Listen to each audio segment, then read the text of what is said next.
시편 17편 1절에서 9절 말씀. 여호와여, 의의 호소를 들으소서.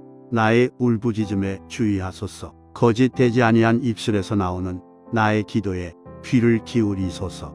주께서 나를 판단하시며 주의 눈으로 공평함을 살피소서. 주께서 내 마음을 시험하시고 밤에 내게 오시어서 나를 감찰하셨으나 흠을 찾지 못하셨사오니 내가 결심하고 입으로 범죄하지 아니하리이다. 사람의 행사로 논하면 나는 주의 입술의 말씀을 따라 스스로 삼가서 포악한 자의 길을 가지 아니하였사오며 나의 걸음이 주의 길을 굳게 지키고 실족하지 아니하였나이다. 하나님이여, 내게 응답하시겠으므로 내가 불렀사오니 내게 귀를 기울여 내 말을 들으소서. 주께 피하는 자들을 그 일어나 치는 자들에게서 오른손으로 구원하시는 주여, 주의 기이한 사랑을 나타내소서. 나를 눈동자같이 지키시고 주의 날개 그늘 아래에 감추사 내 앞에서 나를 압제하는 악인들과 나의 목숨을 노리는 원수들에게서 벗어나게 하소서. 아멘.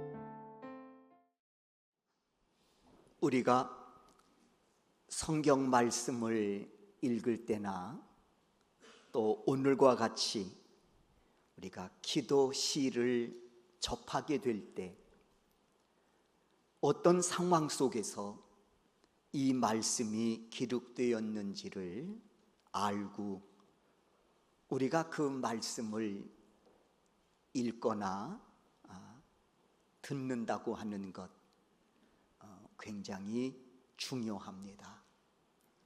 왜냐하면 같은 단어라고 할지라도 쓰여진 상황을 우리가 이해하고 대하게 되면 우리가 폭넓게 우리가 그 말씀을 이해할 수 있고 또 그 속에 담겨진 의미까지 우리가 헤아릴 수 있기 때문에 그렇습니다. 오늘 우리가 방금 읽은 시편 17편의 저자는 다윗이지요. 그리고 기도시로 그렇게 분류된 말씀입니다.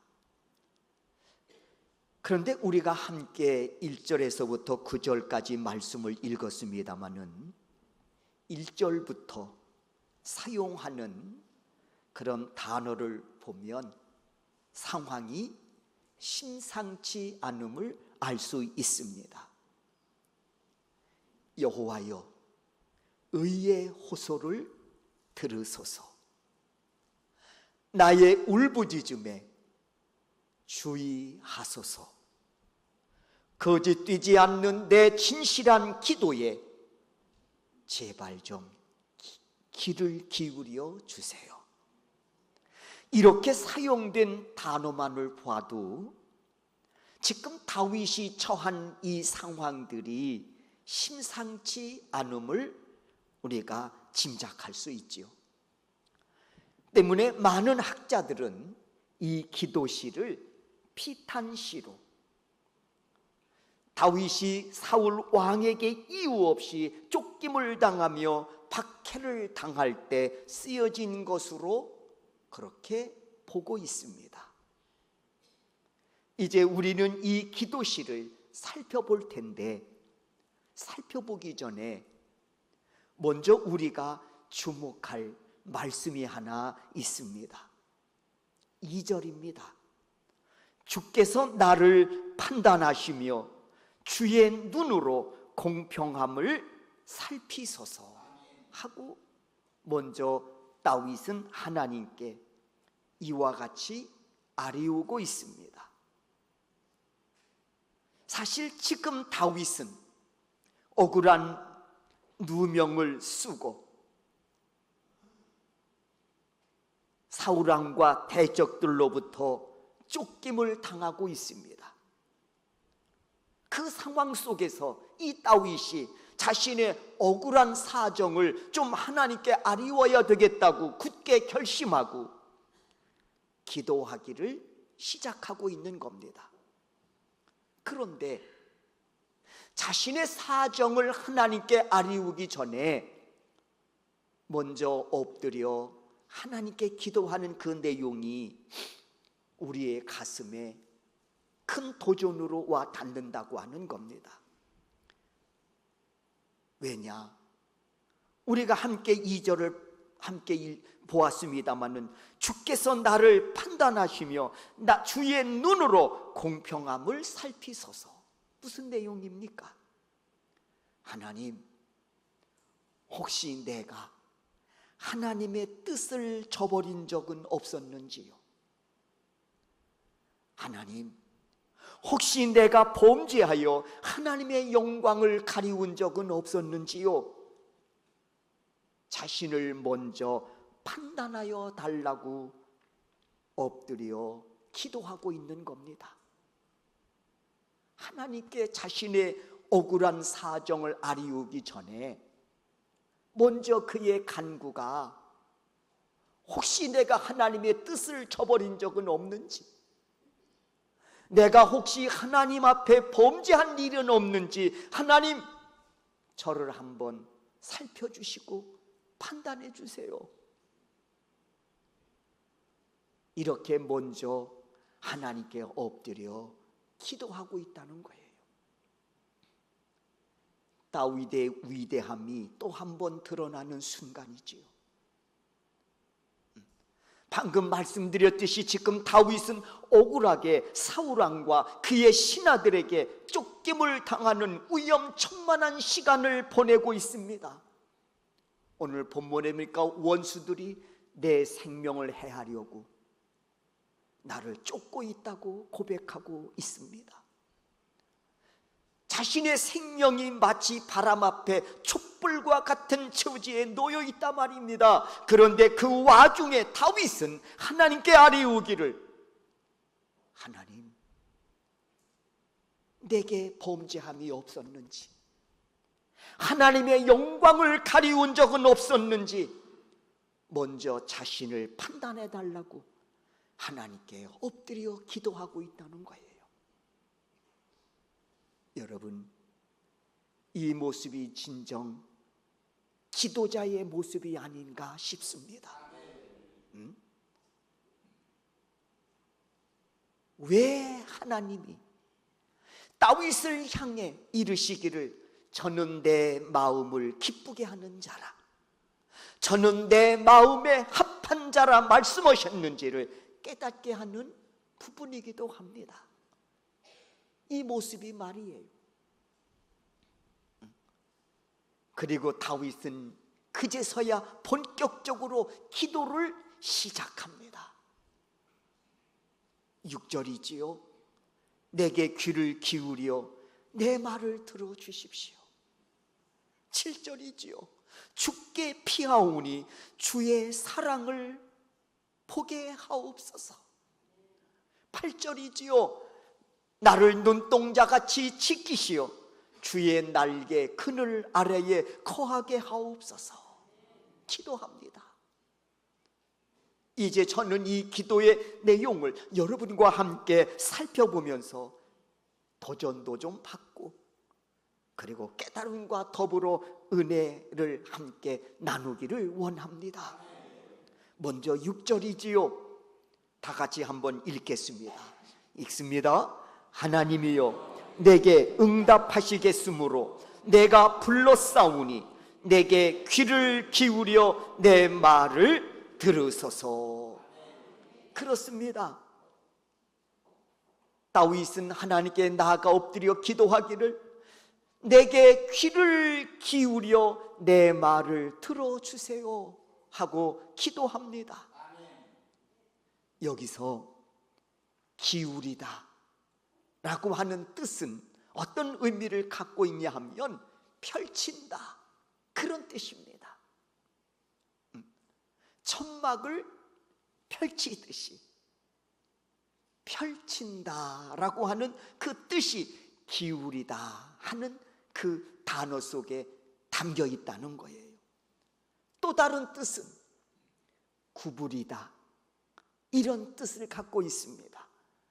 여기서 구부린다는 말은 이런 의미예요. 항아리를 이렇게 구부려 가지고 물을 옮겨 담는다고 하는 그런 의미가 있습니다.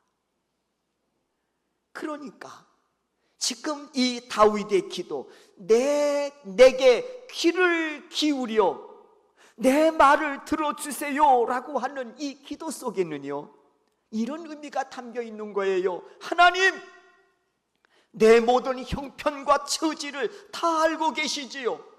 사울왕과 그의 신하들에게 내가 억울하게 내가 누명을 쓰고 지금 도망자의 삶을 살고 있는 이 기구한 이 모든 상황들을 하나님이 다 알고 계시지요. 간구하오니 하나님의 보호하심의 날개를 펼치사 나를 지켜주시고 은혜의 잔을 기울여서 내 심령에 쏟아 부으심으로 내가 이 기막힌 상황을 넉넉히 이기게 하옵소서. 이렇게 하나님 앞에 그가 엎드려 기도하면서 뭐라고 또 고백합니까? 하나님, 제 기도에 응답해 주실 거 아닙니까? 귀를 기울여 들으시고 응답해 주실 거 아니겠습니까? 그러니 제가 이 상황 속에서도요, 낙심하지 않고 부르짖어 간구하오니 귀 기울여 들어주세요. 이 기도가 다윗의 기도입니다. 여러분, 서두에 말씀드렸듯이 이 기도는 피탄시로 분류된다고 했습니다. 그런데 여러분 어떻습니까? 피탄시로 여겨지십니까? 분명히 상황은 피탄한데 분위기는 피탄시에 전혀 어울리지 않고 있음을 알 수 있지요. 왜 그럴까? 상황은 피탄한데 분위기는 아니야.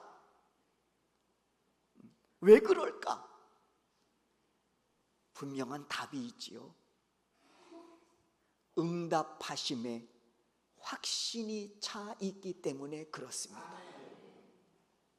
응답하심에 대해서 확신에 차 있으니까 상황은 비탄한데 분위기는 비탄하지 않아요. 마치 이런 게 아닐까 싶습니다.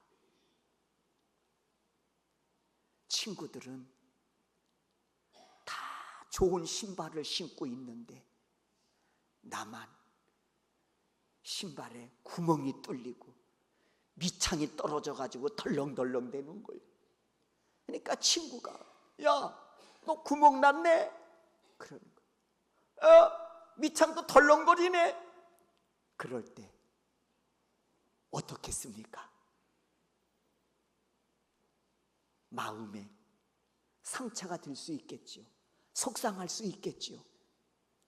그런데 친구들이 그리한다 할지라도 속상하지 않고 마음에 상처가 전혀 되지 않는 경우가 있습니다. 뭘까요? 집에 가면 친구들보다 더 멋진 신발을 엄마가 딱 사놓고 기다리고 계신 거예요. 보니까 핸드폰으로 메시지가 왔어. 얘야, 신발 사놓았다. 딱 보니까 이야, 내가 그토록 갖고 싶은 신발이고 색깔도 어쩌면 그렇게 마음에 드는지, 친구들하고 비교가 될 수 없는 멋진 신발이 딱 집에 기다리고 있는 거야. 그럴 때 지금은 비록 내가 구멍이 났다고 할지라도 밑창이 덜렁거린다고 할지라도 그래서 친구들이 야, 내 신발 빵꾸 났잖아, 내 신발 밑창이 덜렁거리네, 그래도 저기에 전혀 개의치 않아. 오히려 그래? 어쩌라고?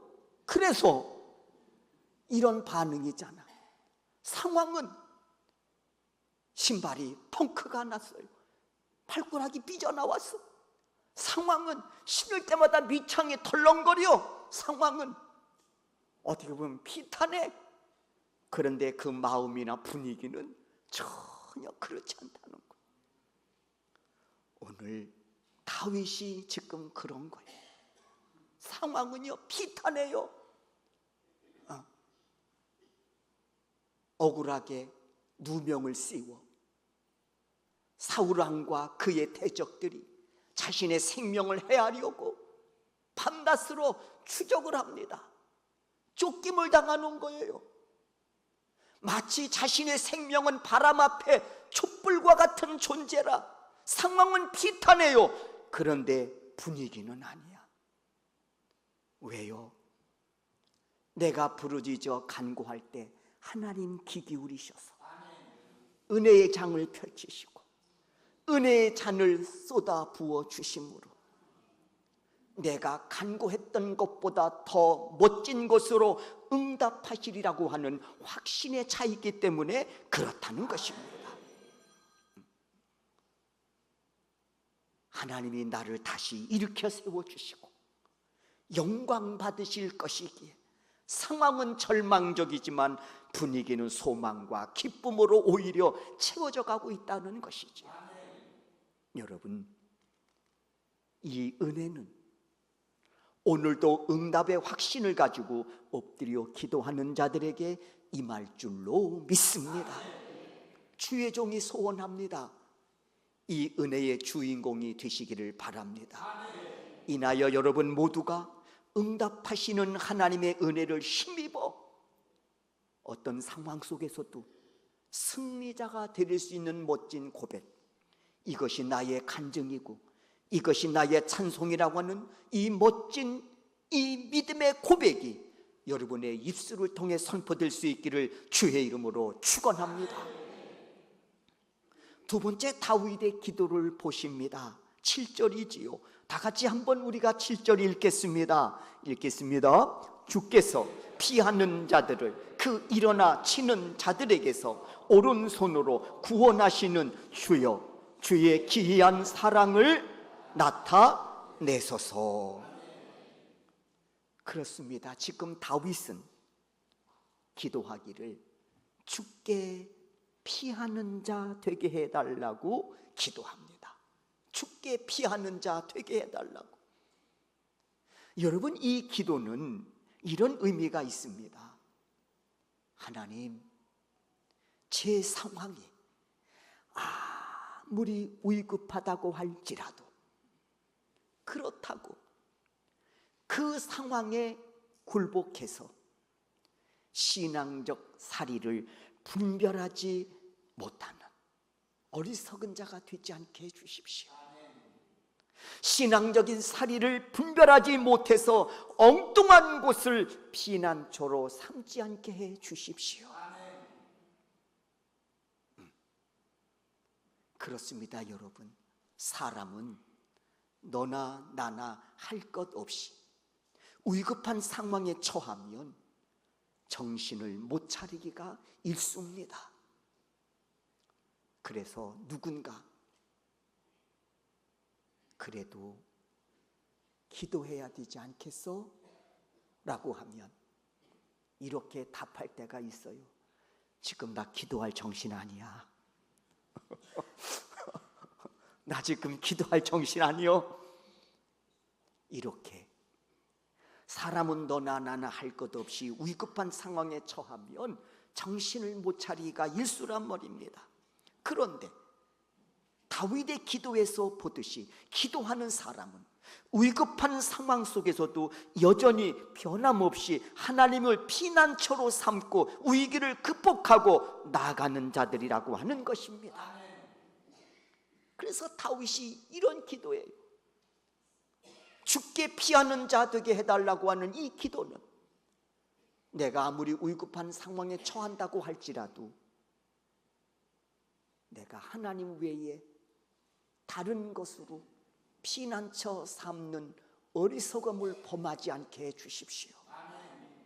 다른 것으로 피난처 삼지 않도록 그 어리석음을 범하는 죄를 제가 짓지 않게 해주세요.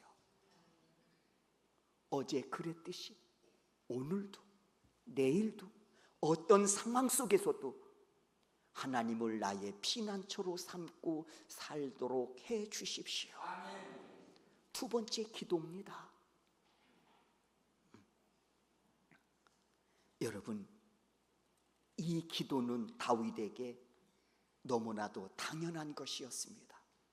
왜냐하면 7절에서 보듯이 오른손으로 구원하시는 기이한 하나님의 손길이 매 순간 나와 함께하고 계시다는 것을 그가 확신하고 있었기 때문이었습니다.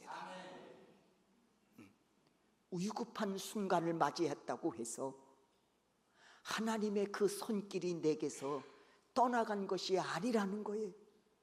그 순간에도 하나님의 손길은 나와 함께하고 계시기 때문에 나 또한 여전히 어떤 상황 속에서도 하나님을 피난처로 삼고 살아가겠다고 하는 그 고백이 7절 기도 속에 담겨 있다고 하는 겁니다.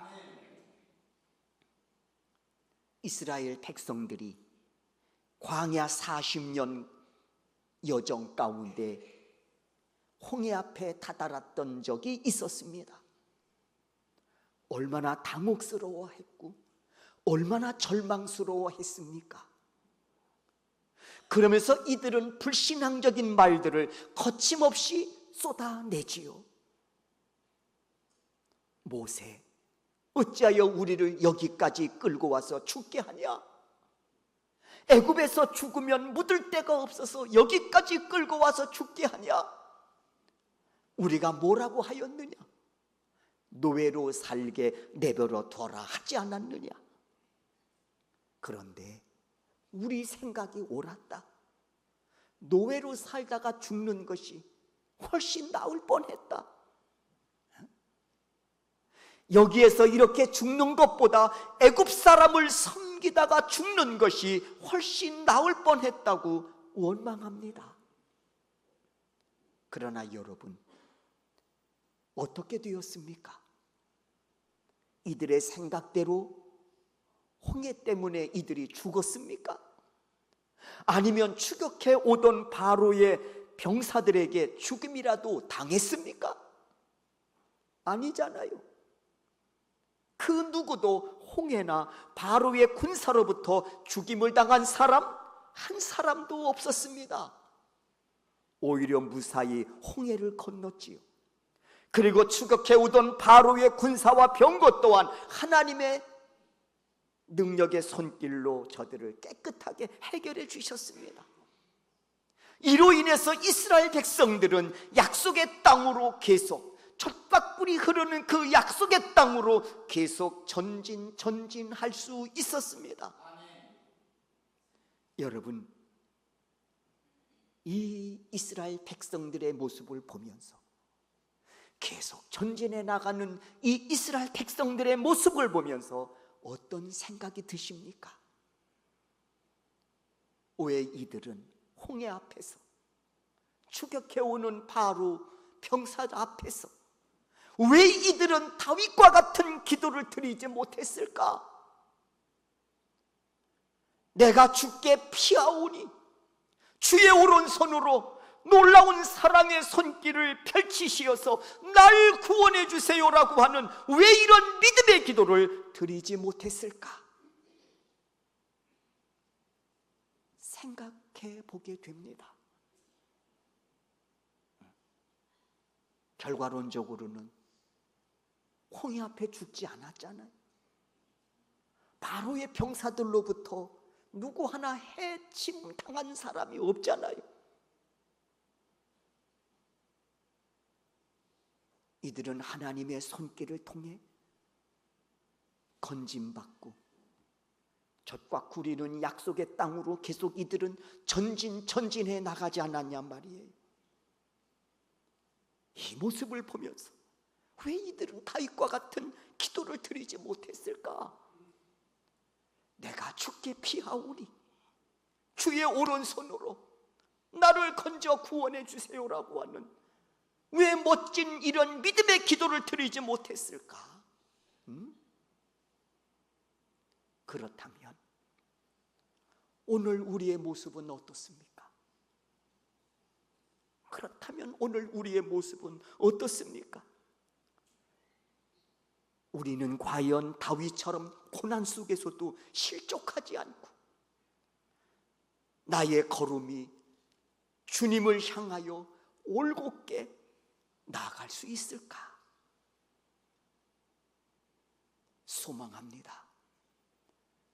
여러분 모두가 이 질문과 함께 7절 말씀을 다시 한번 믿음으로 붙잡으실 수 있기를 바랍니다. 주께 피하는 자들을 그 오른손으로 구원하시는 주여, 주의 기이한 사랑을 나타내소서. 사랑하는 성도 여러분, 다윗의 기도에 응답으로 역사하셨던 하나님, 지금도 살아 역사하십니다. 그래서 주께 피하는 자, 그 오른손으로 구원하시고 기이한 사랑으로 보호하시고 인도하심은 오늘도 진행형입니다. 소원합니다. 여러분 모두가 이 은혜의 주인공이 되실 수 있기를 주의 이름으로 축원합니다. 세 번째 다윗의 기도입니다. 8절이지요. 다 같이 한번 이 말씀 읽습니다. 나를 눈동자같이 지키시고 주의 날개 그늘 아래에 감추사. 그렇습니다. 그가 위기 속에서 드린 또 하나의 기도는 나를 눈동자같이 지켜주세요 라는 기도였습니다. 눈동자같이 지켜주세요. 여러분, 지키다 라고 하는 이 뜻은 어떤 의미를 품고 있냐면 귀히 여겨 보존하다, 그런 뜻입니다. 누군가 나에게 아이고 그게 뭔디 그렇게 지키고 있어, 그러면은 뭐라고 말씀하게? 나한테 귀한 거요? 그래서 보존하려고 그래요? 그렇게 답하지 않겠습니까? 여러분 지키는 거 있으시죠? 나름대로 지키는 게 있다고. 왜 지키십니까? 귀하니까. 내게 귀하니까. 그래서 내가 고이 간직하려고, 보존하려고 지키는 거 아닙니까? 귀하지 않으면 이럴 거요. 지키다, 나를 눈동자같이 지키시고, 여기서 지킨다는 말은 귀히 여겨 보존하다라는 뜻이란 말이에요. 때문에 다윗이 자신을 눈동자로 표현하며 지켜달라고 하는 이 기도는, 하나님, 저는 눈동자처럼 연약하지만 살짝만 찔러도 살짝만 탁 부딪혀도 여기에 시퍼렇게 멍이 들고 말이에요. 뭐 하나 조그만 게 들어가도 그냥 연약해가지고 말이에요. 조그만 먼지 하나가 들어와도 말이에요. 눈동자처럼 연약하지만 그래도 하나님, 나를 귀히 여겨 보존해 주세요. 그 기도입니다. 주께서 나를 귀히 여겨 보존해 주신다면, 대적들이 날 아무리 해하려고 한다고 해도 나는 주의 날개 그늘 아래 안전히 거할 수 있습니다. 그런 기도입니다. 참 의미심장한 기도지요. 사울과 그의 일당들로부터 추격받고 있는 상황 속에서 생명이 바람 앞에 촛불이, 그런 절대절명의 위기 상황 속에서 그가 엎드려 기도하기를, 하나님, 저는 눈동자같이 연약하지만 하나님이 나를 귀히 여겨서 나를 보존해 주신다면 누가 나를 감히 해칠 수 있겠습니까? 이것이 다윗의 믿음이고 이것이 그 믿음으로 드려진 기도가 바로 8절의 내용이라는 겁니다. 여러분도 이렇게 자신을 귀히 여겨 이와 같은 믿음의 기도를 드리신 적이 있으신가요? 네? 내 자신을 귀히 여겨 하나님 저를 보존해 주세요 라고 하는 고백이 담긴 그 기도, 나를 눈동자처럼 지켜주세요라고 기도한 적이 있으신가요? 비록 연약하지만 저를 귀히 여기 주시어서 주의 날개 그늘 아래 거하게 하심으로 저를 보존해 주세요라고 말입니다. 그리고 한 걸음 더 나아가 기도하기를, 하나님 저도 역시 연약함 중에도 내게 주신 믿음과 사명을 귀히 여김으로써 과연 하나님이 보존하실 만한 가치 있는 인생으로 살아가게 해주십시오. 하나님이 저를 귀히 여기시고 보존해 주시는 것처럼 하나님께서 제게 주신 믿음, 하나님이 제게 주신 이 사명, 저 또한 귀히 여겨 보존하면서 믿음대로 주어진 사명을 감당하며 살아가겠사오니 주님 저를 귀히 여겨주시고 보존해 주세요. 한 걸음 더 나아가 우리가 이런 기도를 드려야 함이 마땅하지 않겠느냐는 것이지. 주의 종이 권면합니다. 앞으로 우리 모두가 이런 기도를 드리실 수 있기를 주의 이름으로 축원합니다. 하나님 반드시 이 기도에 기뻐하시고 응답으로 역사해 주실 겁니다. 그 본보기로 쓰신 사람이 누굽니까? 바로 다윗 아니겠습니까? 본보기로 하나님이 쓰신 사람이 바로 다윗이란 말이에요. 오늘도 하나님 우리의 기도를 기다리고 계신 줄 믿습니다. 우리 모두 담대하게 은혜의 보좌 앞에 나아가 내 연약함을 고하고 내 믿음과 사명을 귀히 여겨 보존해 달라고 기도드릴 때 하나님은 언제나 최선책을 선택하시고 그리고 응답으로 역사해 주실 줄로 믿습니다. 이 은혜로 오늘을 살아가며 내일을 준비해가는 우리 소명교회 성도 여러분들이 되실 수 있기를 주의 이름으로 축원합니다.